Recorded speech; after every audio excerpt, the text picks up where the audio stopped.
Hello everyone, and welcome to this video, which is in our Great Engine Game series and also our Human Game series. I'm Grandmaster Matthew Sadler, and this video builds on the previous two videos, which were looking at Leela's new feature, WDL Contempt. What is that feature? Well, do take a look at the previous two videos and also take a look at my blog post if you want to get an idea about that. Essentially, what you can tell Leela is, I'm playing an opponent 400 elo points lower rated than me.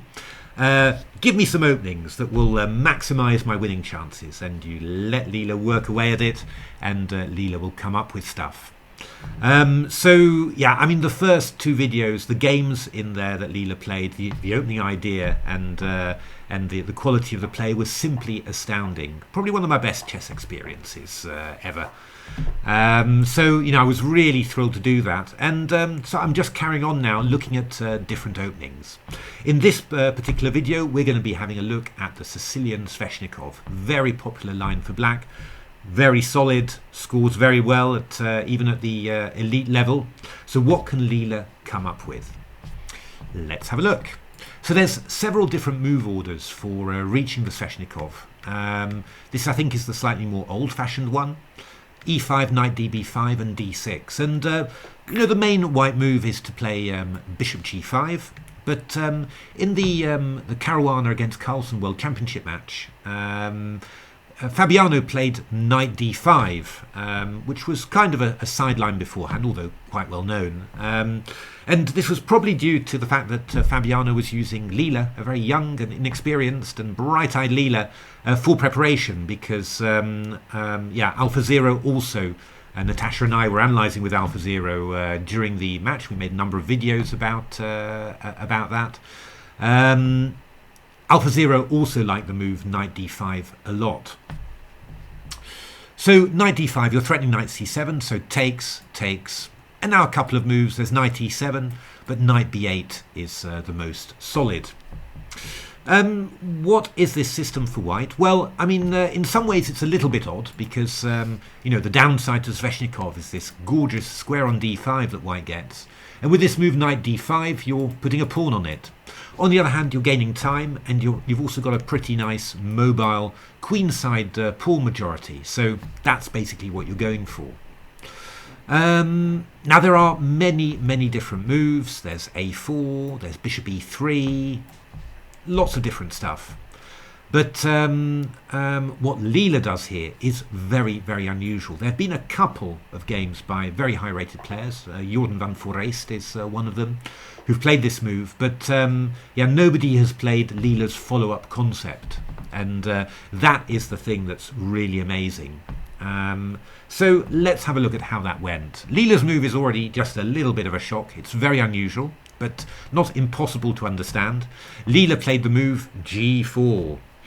G4, why g4? Well, you know, black's central pawns are on dark squares here, so it makes sense to try and control light squares. You know, if you control the square f5, if black can't play the move f5, which is a very common move in the Sveshnikov, then white gets the lovely e4 square for a knight, for example.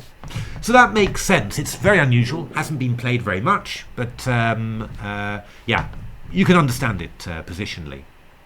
Well, I played bishop e7, wasn't really sure what I wanted to do on the queen side, when I want to play a6, chase away the knight. So I just thought there's a couple of moves that can be played. That's bishop e7 and castles. I'm always going to need those. I'm not going to castle queenside with such a queenside. So it makes sense to do those. Now, previously played in human games as rook g1 and bishop e3. The move that Leela played, never been played before. It's h4, g4, h4, quite incredible. I mean, I was saying that you know, white's got a queenside pawn majority, but Leela's decided to play over there. Very unusual. I have to say, if you face this across the board, you'd be really you know, thinking, wow, what is this? What am I supposed to do against this? So castles I played, and I think that's a very reasonable move. And now Leela played the move bishop e3, and this actually transposes back into a previous game that went bishop e3, castles h4. So Leela's gone back into known theory, well, one known game, but obviously it's, you know, very unusual. I was really wondering what to do, but what I didn't really want to give white the opportunity to consolidate that light square grip. You know, I mean, if the knight comes back, comes to e4, if I'm then afraid of playing f5 because it would open the g file, you know, then white starts getting in c4 and b4 and c5. It can, you know, you can get squashed very, very easily. So what I decided to do was to play a move f5, and I think this is a good move in principle, very typical Sveshnikov move. The move I was expecting as only move, and in actual fact this is the only move that Dragon and Stockfish consider, was g takes f5, of course. You know, you get rid of that pawn, and you make sure that black is not controlling the e4 pawn, e4 square with a pawn. But, you know, I thought bishop f5 would be decent for black. I mean, I'm active. I've got little threats like here and here, for example. My knight's going to come out to here. This pawn's a little bit weak, might give me some kingside attack. You know, I felt that although black's got some weaknesses, that this would be quite promising for black. And the engines thought that it was about equal. But it's really Leela's next move that makes the whole concept and you know, really is something different, because Leela played the move g5, and I have to say that my jaw sort of dropped when I saw this one. I mean, you know, black's played f5 to control the e4 square, which is really quite key, and white's got the opportunity to get rid of that pawn, and instead Leela is just playing the move g5. I mean, it really took me a while to adjust to that and think, what on earth is this all about? And just maybe mention something at this point, because I got a question, lots of comments to the previous two videos, so thanks so much for that. Really gives a nice boost somehow. You know, I love doing these videos anyway, but getting some lovely interaction like that is really, you know, very big pleasure, so thanks very much for that. I got one very, very interesting comment, a number in actual fact, but this was one of them. Somebody asked, you know, it's great that such a strong player is recommending these lines to you, but how do you know that they're practically viable? How do you know that they'd work in a practical game? And well, that really is the point of why I'm playing, you know, these games out. You know, I'm taking black here against Leela's idea, because you know, I'm not only trying to play my best, but what I'm also trying to do is I'm you know, trying to gauge, you know, how difficult am I finding it to play this position? How surprised am I? How shocked am I? You know, are unusual problems being set? Am I having a lot of doubt about the correct continuation, about where to put my pieces? And of course, that is the sort of idea that you're really looking for, because you know that this is not the objectively best line. You know that. But what you're looking for lines that pose challenges for the opponent, and that in a practical game your opponent without preparation would just get lost in the complexity and the difficulties, you know, whether it's tactical or positional. And this is really a textbook example of what Leela keeps on doing to me all the time, because, you know, I'm looking at this and I'm thinking, what on earth is this? And then, you know, you start to think about it a bit more and you think, yeah, you know, but this is really irritating, because my bishop on e7 is completely blocked now, held back by the pawn, and this bishop doesn't get to f6. And what does that mean? That means that white's got extra ideas like f4. Normally opening the centre with f4 in the Sveshnikov would be quite dangerous. You know, black's going to play ef, bishop f6, lots of active pieces. But here, yeah, bishop f6 is impossible. Actually, if you go e takes f4, bishop f4, this bishop is just yeah, exposed on the e file. I mean, it's going to be horrific. So, you know, this extra idea of f4 comes about because you're blocking in the bishop. Now, the interesting thing is that you know, Komodo and Stockfish both give black a slight advantage after this move g5, but yeah, it's completely immaterial. If you're looking at the complexity of the challenge, it's pretty high, and I did okay, but I wasn't feeling, you know, it wasn't like, oh well, this is so obvious for black to play, I'll just do this. No, far from it. I was thinking, God, you know, what am I actually doing here? So I was wondering about developing here. I was looking at all sorts of things. Bishop d7, actually the engines quite like this move as well. I was wondering about it, but I just thought that, you know, for a first game in this line, I really do try and play the most natural moves, because that's the most important thing, right? I mean, I want an idea that I'm going to use against humans, so I'd like the natural human, I'd like this to be good against the most natural human move. It's no good having an idea that's only good against totally bananas things. And believe me, I've had lots of those things in my preparation, pre-computer age as well in the past. I was sometimes didn't always judge well what was normal for a normal opponent and what was natural for me. So knight d7, and yeah, I was sort of thinking, well, we'll see how white wants to develop, because queen d2 allows f4, trapping the bishop, so you've got to come up with something. And now, I was actually wondering about f4, but, the idea here was to go a6, knight c3, so I want to chase the knight back to c3, because if I go ef like this knight could come round d4 to e6, that's important to realise. But after f4, I go a6, knight c3, takes, knight e5, and I'll maybe have queen b6 as well. And well, white's a little bit overextended, not quite castled yet. I thought that would probably be fine for me. But one thing actually that you do notice with Leela, is that you get this weird mixture of these quite outlandish ideas, very ambitious ideas with g5, and then also the mixture of just quite calm holding, consolidating moves, and that was f3 from Leela. So not f4, not going full out for the idea yet, although f4 was in lots of possible variations, just f3. And what's the idea of this? It just means that after f4 I can just drop the bishop back to f2. So I was trying to work out how to develop, but I mean, basically my idea was when I went knight d7, I was going to play a6 and then b5. That felt like absolutely the most natural way of playing. Gaining space on the queen side, maybe getting the disruptive b4, and we'll see what white's going to do. So Leela played queen d2, and here I spent quite a lot of time. Yeah, and I also put the engines on this, and it was also quite interesting. I mean, I do think one of my weaknesses as a player is that I often have a lot of ideas about things that I could do in the position, but sometimes I don't quite follow through with, okay, so if you want to do this in the position, how would you try and achieve that? Sometimes I just get distracted by other stuff, and I'd thought a lot that what I really wanted to do was to activate my bishop through e7 to d8 to b6. That would be a really good square, quite common in these sort of structures.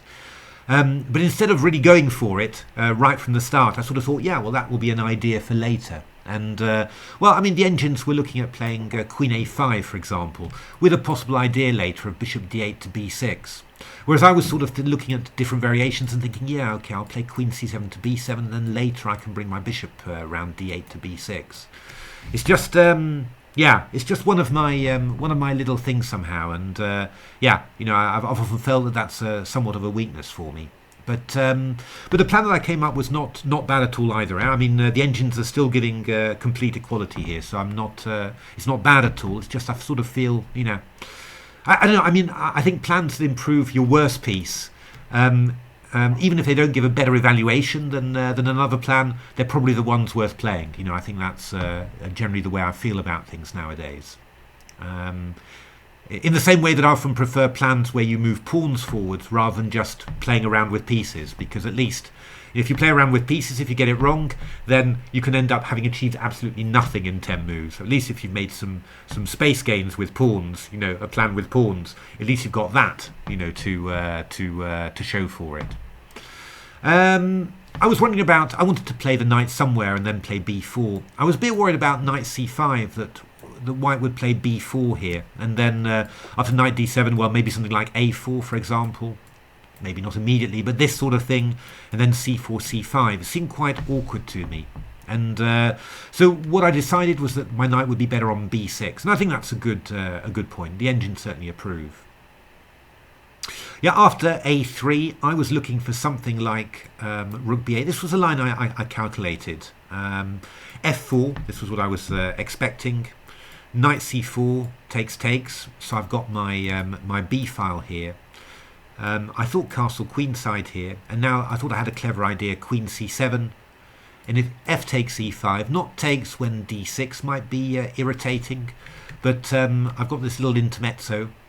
I've been streaming with Natasha Regan, who's written a chessable course together with another Matt Ball, I think, called Intermezzo. So yeah, whenever you commentate with her, she's always shouting Intermezzo, and so am I actually. So Queen B7, threatening Queen B2 mate and getting out of that D6 fork. Yeah, I thought Queen D4 gives the king an escape square. It might be irritating for black because you could have Rook B1 with this pin. But I thought we could throw in something like F4, takes, check, king here, Bishop F5, Rook C1, Rook B3. That's the sort of line that I always come up with, And I sort of thought, well, this might, I don't know, I might be completely lost against an engine, but on the other hand, I might just stand very, very well as well. My feeling is that I stand very well, so that was basically it. Compensation and play. But really took me by surprise actually, because Leela played the move castles, and well, the point is that I play B4 now, and yeah, if you go knight E2, I go knight C4. So you have to play the knight to B1. And I was thinking, well, surely this is pretty good, really. The only thing is, yeah, I mean, I was a little bit, suddenly I started getting a little bit irritated, because if I go A5, then white plays F4, and I was a little bit worried about it. I think the move that worried me the most actually was after e takes F4, white plays the move Bishop D4, gets the bishop active, we're threatening stuff like Queen F4, and yeah, I was just, didn't like it so much. Yeah, hard to explain really, but yeah, just didn't like it. So what I thought was I'll throw in the move F4, and it turns out to be a pretty decent move, just not, engines are quite okay with it. I thought, Bishop B6, Queen B6 would be sort of okay for black. Now it looks a bit weird with all these weak light squares, and I've got to be a bit careful, but I think I can deal with it, because after Bishop D3 I go A5. And then if white goes Bishop E4 with the idea of Queen D3 and Bishop H7, then I can go Bishop A6 and stop you from getting there. Haha. And if you go Queen E2 looking for Queen E4, well, I simply go A4 and Queen E4. I've got Bishop F5. And I mean, actually, my idea is if you go something like Knight D2, I go A3, B3, Queen D4. And well, it's looking quite scary, isn't it? At the very least, I'm going to have something like a draw, I think. So yeah, this seemed pretty decent for black. So if white can't do that, then after Bishop F2, I'll go A5, and well, I've got all sorts of ideas. I mean, I could just develop slowly, and that was my feeling, and just build up on the queen side. So Leela played Bishop D3, and here, unfortunately, I made a move, and it had sort of a nasty knock-on effect on my mood afterwards, because there's actually something quite important that I should be doing. I mean, I just thought, what is white going to do? Maybe try this Bishop E4, Queen D3, maybe try Queen E2 to E4, maybe try, lining up like this, and then a bishop sack on H7, Rubinstein style. If you know what that means, then well done, guys. Great classics knowledge there. Even a move like I was thinking about going Bishop G6 and then H6 afterwards, something like that. But so I was. So what I just thought was, well, let's just make my king safe. We've got plenty of time afterwards, and I played the move King H8. Turned out, however, that Leela had a positional threat that was extremely upsetting for me when it arrived on the board, and it was the move C4. And this is what Leela does so well all the time, playing on both sides of the board. I got kind of, into the mood of, the king's side is where Leela's playing, the queen's side, that's where I'm playing, and the idea that Leela would play on the queen's side all of a sudden didn't occur to me. And this is a bit annoying, because actually what this is doing, it's freeing an extra square on the long diagonal, and also shielding this diagonal. So actually white's going to start having ideas like Queen C2 hitting the pawn on H7. And why is that annoying? Well, you're threatening this one, and what do you do with that pawn? The only way to defend it is to go G6, and then H5 happens, which is really nasty. I mean, I'm just like getting mated straight away. So I was really upset about it. Really upset that I'd allowed this. I mean, you know, Queen C7 would have been better. I mean, actually, White's still got some good ideas here, because you go Queen E2. If I go A4, then Queen E4 hits those two. Bishop F5, Queen B4, for example, is possible. That looked a little bit irritating. That's why I wanted to go King H8, just to get out of any pins on the A2 G8 diagonal. But yeah, I really needed to stop C4. I mean, after C4, dragon jumps all of a sudden to plus 1.1. I mean, Stockfish is less convinced, I think around 0.6 or something. But still, I mean, and that is kind of the essence of the position. That, you know, because I've taken on quite responsible decisions like playing F4, weakening my light squares, I'm fine as long as my activity lasts. It disappears, my position sort of goes completely. And again, this is the inherent to the type of opening idea that Leela is playing, and that's why these ideas are so powerful. I mean, bear in mind as well that, yeah, you know, a human player, well, like me, I mean, I'm facing unusual problems. I'm having to work through them. I'm getting tired simply. They're simply. I've had a horrible week at work, and then I go there, and then Leela just wants to beat me up, so that Mr. Bees can laugh at me. So you know, it's yeah, you're getting tired, and that's again the power of these things. They keep on setting problems, you know, and that's what you want for a practical game.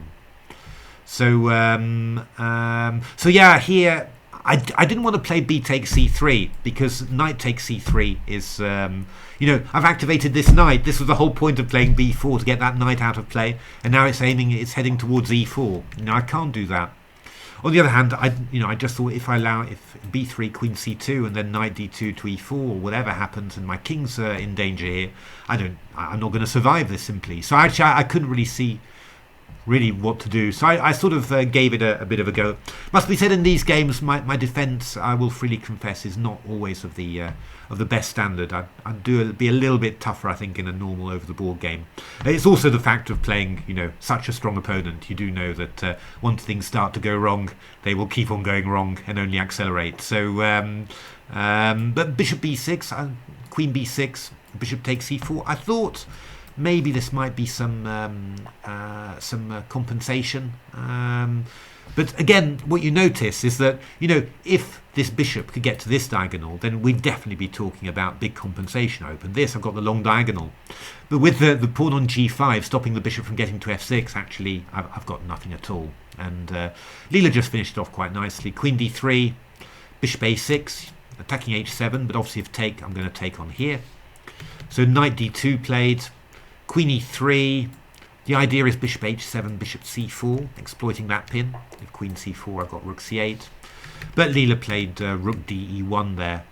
Takes, Bishop D8, Rook E6. And yeah, I mean, the ending's really horrible. I'm a pawn down. I've got very weak pawns, and Leela's in control. So I don't think there was much point in carrying on there, so I resigned. So I mean, there we are. I found that really interesting. I mean, first of all, you know, the you know, move 9 is quite you know, quite incredible. It's a very unusual idea, but you know, it's the whole concept really. I mean, this is new basically, but we head back to normal opening theory. But then this concept is incredible. You know, just simply going for a squeeze, restricting the opponent's pieces and saying, well, find some counterplay then. And, well, I did pretty well for a while. You know, I played good moves. The engine thinks that the evaluation, no problem at all, you know, around 0-0. But, yeah, you know, just the problems being set are quite unusual. And in the end, you know, I just, one moment of inattention, and boom, this idea, very unusual after all that play on the king side, going back to the queen side. And I was in trouble. And of course, you know, I was having to take on quite responsible decisions, giving up that E4 square just to stop white from playing F4. Yeah, that is the nature of such positions, that if you make a slight inaccuracy, that they just fall apart very quickly, because it all depends really on keeping the dynamic play going. And well, my attempt to do that did not turn out well. So there we are. I hope that's enjoyable for you as well. I mean, less spectacular, I know, than the previous games. Although, yeah, the opening idea is really quite amazing. But I hope just showing how this can be useful in your own games, and also the challenge that the moves that Leela is finding sets for a human player, and that's what it's all about. It's not about whether your stockfish can find a decent reply to it and make it quality. It's how many problems will a human player have it when you play this against them, and they're completely unprepared because it's a very unusual idea. And on the evidence of the 6 games that I've played so far, your opponent will have loads of problems, just like I've been having. So there we are. Hope you're enjoying this. If you like the video, give a like, tell your friends, subscribe to the channel, take a look at my books, Silicon Road to Chess Improvement and Re-engineering the Chess Classics, that are full of stuff like this. Just great engine analysis, just finding loads of new insights, all beautifully put together thematically for you. And otherwise, keep your eyes peeled. I'm going to try and carry on with this WDL Contempt series. It's quite intensive, I have to say. Takes a lot of brain effort to play this, but I'm having a wonderful time, and you're going to see in subsequent videos. I mean, basically, I'm putting Leela onto a certain opening. 20 minutes later, I've got a complete repertoire. I've just put Leela against maybe the top 3 lines of the opening. It's found unusual stuff in each of them, stuff where I look at it and I sort of say, huh, really? Oh, wow, why not? And and that's it. And in the pre-computer days, that would have been 2 or 3 weeks' work coming up with ideas, and people would have thought you were a creative genius. In the normal computer age, still a problem, because it's not going to be the top line that Stockfish recommends. It's going to be maybe the 5th or the 6th line, or the 7th or the 8th line, and you've got to work through all of them, try and see whether it's worthwhile, and get over Stockfish's natural bias against the move, and say, oh well, it could be something against a human opponent. Leela's doing all that heavy lifting for you and coming up with better things than you could ever do yourself manually. Really, you've got to use this feature, is what I'm saying. But okay, that's my call to action. So hope you're enjoying this, and hope to see you at the next video, and thanks very much for watching.